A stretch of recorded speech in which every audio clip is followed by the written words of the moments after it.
Hi, my name is Devin McDonald, and today I'll be talking about the racial issues and racial tension that were brought upon by Manifest Destiny from 1800 until 1860 within the United States. In this video, I will talk about how the increasing issues of race and Manifest Destiny impacted the United States during the time between the early and mid 19th century, including the Missouri Compromise, Mexican War, Compromise of 1850, and the Kansas-Nebraska Act. Now, before talking about Manifest Destiny and how it pertains to race, you need to know why race is a factor in the first place. First and foremost, when the United States was created, it was separated into 13 colonies that were separated into three different regions, being the northern colonies, south, the southern colonies, and in the middle colonies. Now, the northern colonies were colonies that had poor soil and a short harvest season. Because of this, they were forced to develop an economy of industry and manufacturing. While the middle colonies were good for soil and growing, their cash crops, they were kind of a mix between industry and agriculture. Their cash crops weren't as good as the ones that were in the South. Southern colonies grew cash crops like tobacco and indigo, and because of the demand for labor within these colonies, at first they developed a system of indentured servants.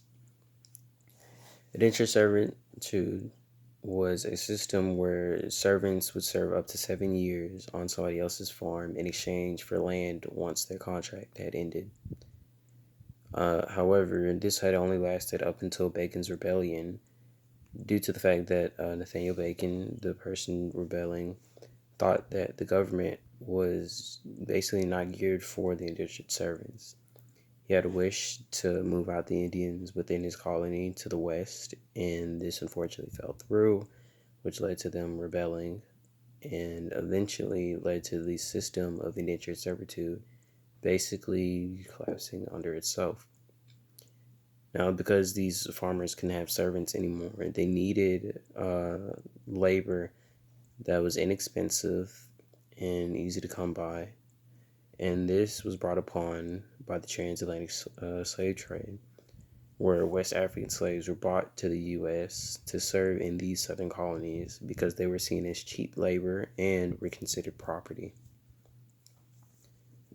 Now that you know the agriculture and the demand for slavery, you can see, or we can fast forward up until the 1800s, where Thomas Jefferson was elected the President of the United States in the 1800s.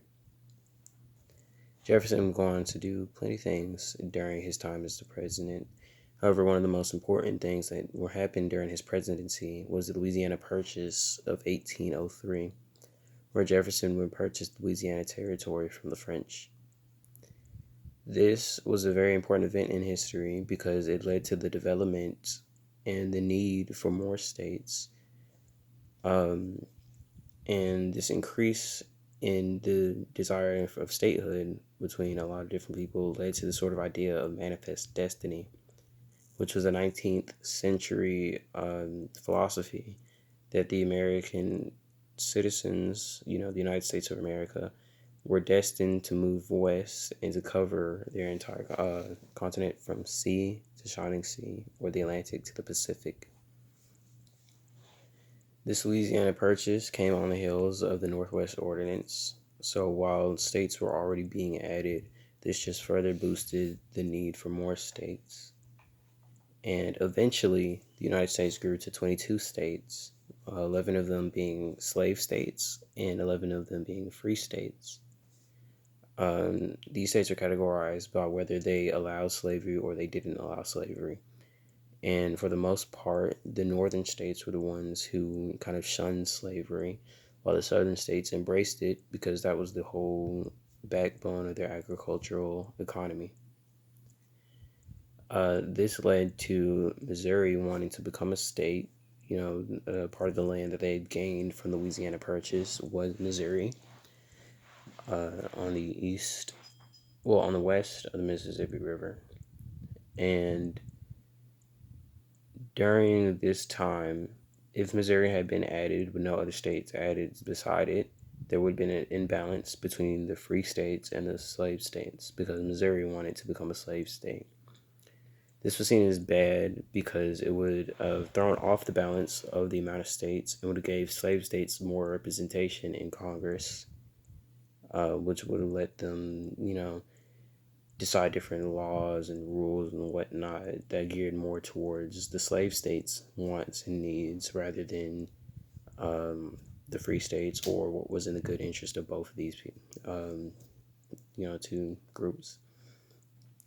And this was a partial cause of the tension that was brought upon by race in the agriculture. Now, to avoid this, there was the Missouri Compromise that came around in the 1820s, and it was proposed that Missouri would be brought in as a slave state, however, only if another free state was brought in with it to keep the balance. This free state was carved out of Massachusetts and became Maine. Maine became a state in 1820, while Missouri would become a state the following year in 1821, meaning that the United States had grown to 24 states, 12 free and 12 slave. However, this wasn't the end of Manifest Destiny, as for the longest time in the 18th century, there was still more of a desire to move west. Even before the 18th century, this had been a thing where the United States citizens would want to drive out the Native Americans that were living west of their original boundaries and take their land to make it part of their own.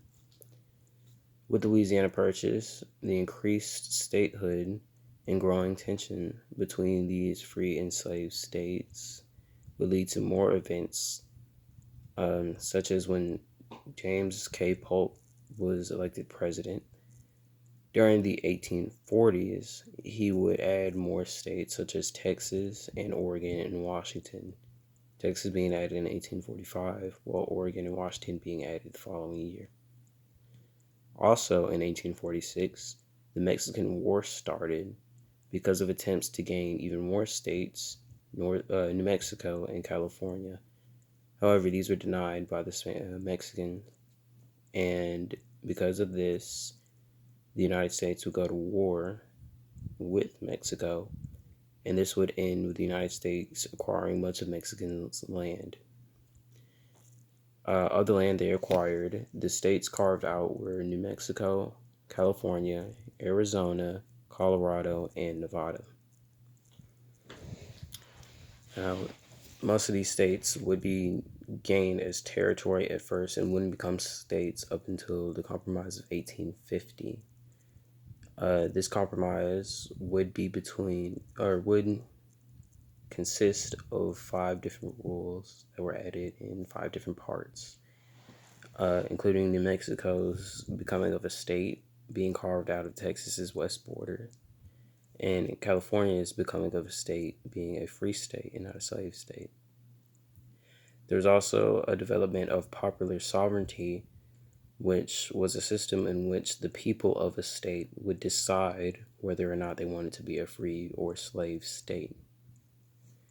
Up until this point, the decisions of free and slave states will be part of location, right?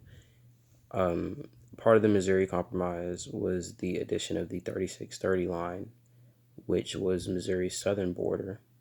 If you were north of that, you were considered a free state, and if you were south of that, you were considered a slave state.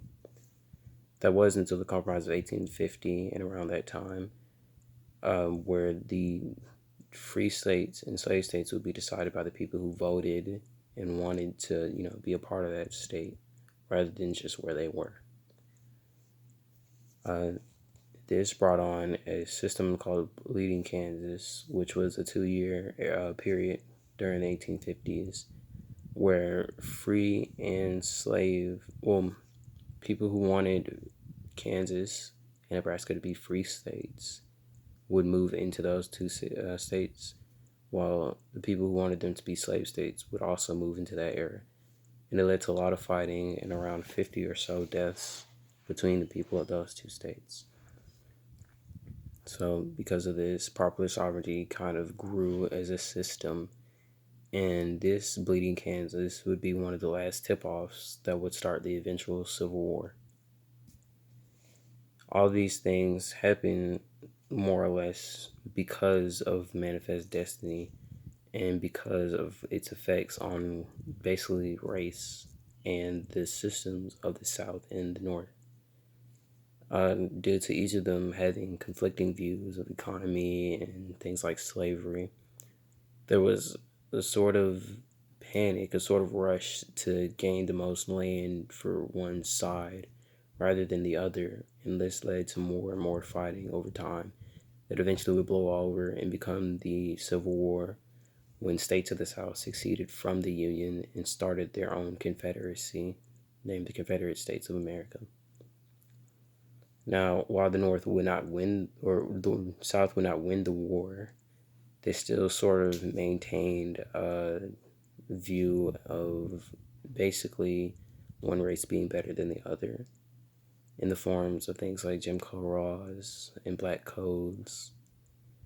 But the North and basically the Republicans during Reconstruction would eventually stop these from happening, trample these plans of basically separating two societies, two different races as citizens and non citizens after the war.